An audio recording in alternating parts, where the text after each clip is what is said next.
반갑습니다. 8월 5일 수요일입니다. 오늘 저에게 주신 하나님 말씀은 에스겔서 36장 1절에서 15절까지 말씀입니다.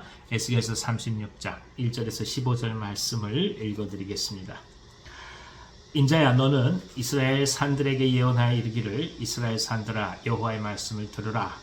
주 여호와께서 이같이 말씀하시기를, 원수들이 내게 대하여 말하기를, 아하, 옛적 높은 곳이 우리의 기업이 되었도다 하였느니라. 그러므로 너는 예언하여 이르기를, 주 여호와께서 이같이 말씀하시기를, 그들이 너희를 황폐하게 하고 너희 사방을 삼켜 너희가 남은 이방인의 기업이 되게 하여 사람의 말거리와 백성의 비방거리가 되게 하였도다.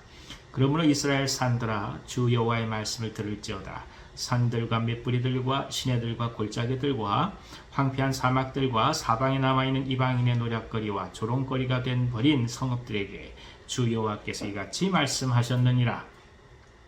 주 여호와께서 이같이 말씀하시기를, 내가 진실로 내 맹렬한 질투로 남아있는 이방인과 에돔 온 땅을 쳐서 말하였노니, 이는 그들이 심히 즐거워하는 마음과 멸시하는 심령으로 내 땅을 빼앗아 노략하여 자기 소유를 삼았습니다. 그러므로 너는 이스라엘 땅에 대하여 예언하되, 그 산들과 맷뿌리들과 시내들과 골짜기들에 관하여 이르기를, 주 여호와께서 이같이 말씀하시기를, 내가 내 질투와 내 분노로 말하였나니 이는 너희가 이방의 수치를 당하였음이라. 그러므로 주 여호와께서 이같이 말씀하시기를, 내가 맹세하였은즉 너희 사방에 있는 이방인이 자신들의 수치를 반드시 당하리라. 그러나 너희 이스라엘 산들아, 너희는 가지를 내고 내 백성 이스라엘을 위하여 열매를 맺으리니 그들이 올 때가 가까이 이르렀습니다. 내가 돌이켜 너희와 함께하리니 사람이 너희를 갈고 심을 것이며, 내가 또 사람을 너희 위에 많게 하리니 이들은 이스라엘 온 족속이라. 그들을 성읍들에 거주하게 하며 빈 땅에 건축하게 하리라. 내가 너희 위에 사람과 짐승을 많게 하되 그들의 수가 많고 번성하게 할 것이라. 너희 전 지위대로 사람이 거주하게 하여 너희를 처음보다 낮게 대우하리니 내가 여호와인 줄을 너희가 알리라. 내가 사람을 너희 위에 다니게 하리니 그들은 내 백성 이스라엘이라. 그들은 너를 얻고 너는 그 기업이 되어 다시는 그들이 자식들을 잃어버리지 않게 하리라. 주 여호와께서 이같이 말씀하셨느니라. 그들이 너희에게 이르기를, 너는 사람을 삼키는 자요 네 나라 백성을 제거한 자라 하거니와, 네가 다시는 사람을 삼키지 아니하며 다시는 네 나라 백성을 제거하지 아니하리라. 주 여호와의 말씀이니라. 내가 또 너를 여러 나라의 수치를 듣지 아니하게 하며 만민의 비방을 다시 받지 아니하게 하며 네 나라 백성을 다시 넘어뜨리지 아니하게 하리라. 주 여호와의 말씀이니라 하셨다 하라. 아멘. 이스라엘의 멸망에 대해서 누구보다도 가슴 아파하신 분은 사실은 하나님 자신이시죠. 예, 자신의 백성 그리고 언약의 대상자인 이스라엘의 멸망을 누가 기뻐하겠습니까? 오죽하면 하나님께서 이스라엘과 유다를 멸망의 길에 내버려 뒀겠습니까? 그만큼 하나님은 이스라엘이 멸망을 당한다 할지라도 변함없이 이스라엘을 향하여 사랑을 갖고 계심을 또 한 번 말씀해 주시고 계십니다. 여러 가지 것들 중에 그 하나가 뭐냐면, 오히려 이스라엘의 멸망 이후에 이스라엘 땅을 차지한 이방인들 그리고 에돔에게 하나님께서는 심판을 선고하시는 것입니다.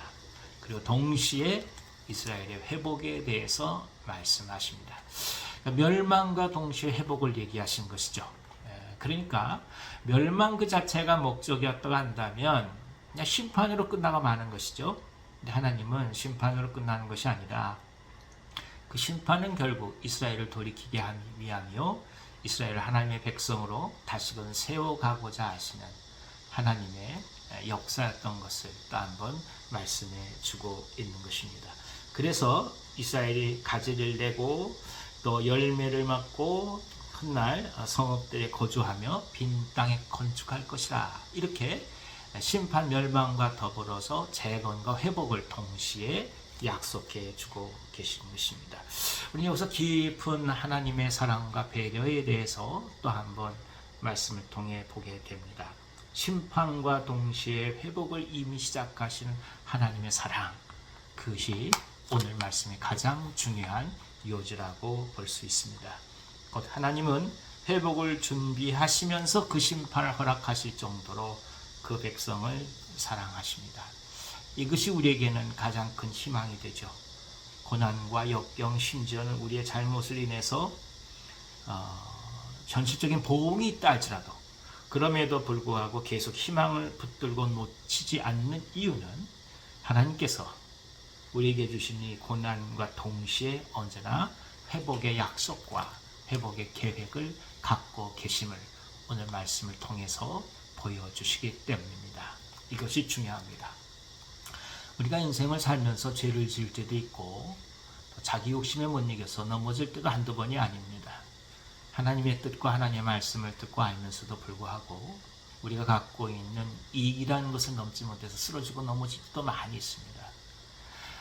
그래서 그것이 어찌 보면 생각해보지도 못한 인생의 나락을 경험하게 할 때도 많이 있죠.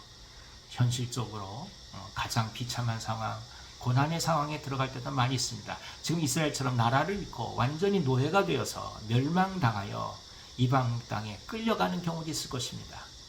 그러나 그럼에도 불구하고 우리가 희망을 놓지 않고 나아갈 수 있는 가장 큰 이유는 심판 그리고 보응과 동시에 하나님의 재건과 회복의 약속이 언제나 동시에 따라온다는 것입니다. 이 말씀을 붙들지 않게 되면 인생은 희망이 없게 됩니다. 하나님의 백성이라고 해서 죄를 짓지 않고 산다. 어떻게 그렇게 얘기할 수 있겠습니까? 똑같이 사람인지라 넘어지고 쓰러지고 할 일들이 한두 번이 아닙니다. 그럼에도 불구하고 우리가 믿음이 있어서 견딜 수 있는 이유는 그런 우리를 아셔서 보험과 동시에 회복을 약속하신 주님이 계심을 알고 믿고 따라갈 수가 있는 것입니다. 오늘 이 말씀은 이렇게 이야기를 하죠. 내가 돌이켜 너희와 함께 하리니. 그렇습니다. 하나님은 돌이켜서 이스라엘과 함께 하신다고 약속하십니다. 다른 무엇보다도 우리가 하나님과 동행함의 축복을 받는다는 것을 이 말씀을 통해서 또 한번 확인해 갈 수 있는 것입니다. 세상에서 믿고 나아갈 것은 결국 이 하나님의 사랑밖에 없습니다. 무엇이 우리와 동행할 수 있겠습니까?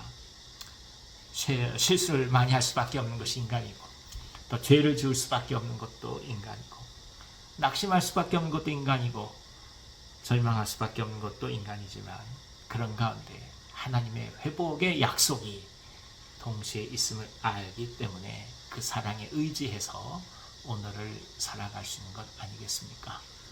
사랑하는 여러분, 다른 무엇보다도 이 하나님의 사랑에 의지하십시다.